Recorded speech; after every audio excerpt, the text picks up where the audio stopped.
جناب السلام علیکم، میں رضوان حاضر خدمت جی پی او لائیو کے پلیٹ فارم سے آپ سے گزارش ہے کہ ہمارا چینل سبسکرائب کریں اور بیل آئیکن کو بھی دبا دیں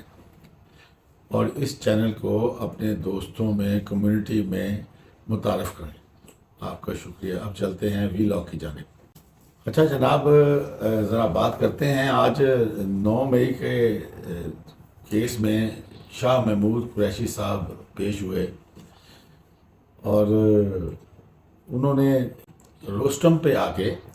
جج صاحب سے کہا کہ جناب میں ایک بوڑھا آدمی ہوں اور میرے لیے روز روز آنا بہت مشکل ہے، تو آپ مجھے استثناء دے دیں پیشی کا، باقی میرے وکیل تو آتے رہیں گے، تو ہاں کوئی اگر کوئی جرا یا شہادت وغیرہ ہوتی ہے تو گواہی ہے تو اس میں میں آ کے حاضر ہو جاؤں گا، کہ روٹین میں آنا ذرا ظاہری بات ہے مشکل کام ہے۔ تو پھر انہوں نے کہا جی کہ خان صاحب جو ہیں، عمران خان صاحب، وہ بھی تو نہیں آتے روز روز، تو میں بھی بہت بڑا لیڈر ہوں پی ٹی آئی کا۔ اچھا، یہ بات جب انہوں نے کہی تو سارا جو ادھر بیٹھے تھے لوگ وہ ذرا تھوڑے سے حیران سے ہو گئے۔ بات یہ ہے کہ عمران خان صاحب تو لیڈر جس لیول پہ ہیں اس لیول پہ تو شاہ محمود قریشی بے شک اپنے آپ کو جتنا بڑا مرضی لیڈر سمجھتا رہے، وہ عمران خان کے مقابلے میں تو نہیں جا سکتا۔ عمران خان کا تو اگر آج عمران خان کو آؤٹ کر دیں تو پی ٹی آئی ختم ہے۔ شاہ محمود قریشی کے نام سے تو پی ٹی آئی نہیں چلتی، عمران خان کے نام سے چلتی ہے۔ تو انہوں نے جناب ادھر کہا کہ میں بھی بہت بڑا لیڈر ہوں پی ٹی آئی کا۔ میرا خیال ہے شاہ محمود قریشی صاحب کو یہ ایک گمان ہے اپنے بارے میں کہ میں بہت بڑا لیڈر ہوں۔ اس میں کوئی شک نہیں ہے کہ وہ بہت بڑے لوگ ہیں، بہت بڑے بندے ہیں۔ لیڈر بہت بڑے ہیں کہ نہیں ہیں یہ ایک سیپریٹ ایشو ہے۔ بہت بڑے بندے تو ہیں کہ وہ ایسے لوگ ہیں جو منہ میں سونے کا چمچہ لے کر پیدا ہوئے، ان کو کبھی آج تک کوئی محنت نہیں کرنی پڑی، ان کے جو مریدین ان کے لیے نذرانے پیش کرتے رہتے ہیں، انہوں نے کبھی کوئی کاروبار بھی نہیں کیا، تو ظاہری بات ہے وہ ایک پرتعیش زندگی گزارنے کے عادی ہیں۔ ان کے لیے سفر کر کے اور جیل میں یا تھانے میں یا جہاں پیشی ہے ادھر جانا، عدالت میں مسائل تو ہوتے ہیں، مگر وہ جس طرح کی ان کی سوچ نمبر 1 کی ہے کہ میں نمبر 1 ہوں، تو نمبر 1 والی سٹوری اس لیے پی ٹی آئی میں نہیں ہے کہ اگر ہم پی ٹی آئی سے عمران خان کو مائنس کریں تو پی ٹی آئی فارغ ہو جاتی ہے۔ ابھی عمران خان اندر ہے، یعنی کہ جیل میں ہے، اور پی ٹی آئی کے ٹوٹے ہوئے آپ کو پتہ ہی ہے 4 5 6 ٹوٹے ہیں پی ٹی آئی کے، مختلف لوگوں نے اپنی اپنی وہ بنائی ہوئی ہے، مگر جس چیز پہ پی ٹی آئی متفق ہے وہ ہے عمران خان۔ عمران خان جو ہے اس نے اپنے ایک فالوئنگ بنائی ہے، کلٹ فالوئنگ بنائی ہے، وہ ایک جنرل قسم کی جماعت نہیں ہے، وہ ایک کلٹ فالوورز کی جماعت ہے، اور وہ جو کلٹ فالوئنگ ہے وہ صرف اور صرف عمران خان کی ہے، اس میں شاہ محمود قریشی صاحب کا کوئی حصہ نہیں ہے اس فالوئنگ میں، اس میں کوئی شک نہیں ہے۔ یہ شاہ محمود قریشی بحیثیت پرسن بہت اچھے انسان ہیں، اچھا بہت اچھے سیاستدان ہیں، حالانکہ میں عمران خان کو سیاستدان نہیں سمجھتا، مگر یہ جو بندہ ہے شاہ محمود قریشی، یہ ایک اچھا سیاستدان ہے، اور ایک تجربہ کار سیاستدان ہے۔ اس نے پیپل پارٹی میں بڑا وقت گزارا، اس سے پہلے شاید مسلم لیگ میں بھی رہا، تو بے نظیر کے دور میں بے نظیر کے ساتھ رہے ہیں، پھر زرداری صاحب کے ساتھ رہے ہیں، اس کے بعد پھر جب عمران خان نے جماعت بنائی تو ایسے کچھ تھوڑے سے یہ اسٹیبلشمنٹ کے ساتھ بھی ان کے روابط اچھے ہی رہے ہیں۔ تو جب عمران خان صاحب نے جماعت بنائی تو میرا خیال ہے اسٹیبلشمنٹ کے اشارے پر پھر یہ عمران خان کی جماعت کو انہوں نے جوائن کیا، اور تب سے پھر یہ ساتھ ہیں اور اچھی پوسٹ پہ ہیں جماعت میں بھی، میرا خیال 2nd ہائیسٹ پہ ہے، تو مگر یہ ہے کہ پھر بھی مقابلہ عمران خان کا نہیں کر سکتے۔ اچھا جناب، اب ہم چلتے ہیں اگلی ایک نیوز کی طرف۔ کچھ دنوں سے ڈسکشن میں ہے کہ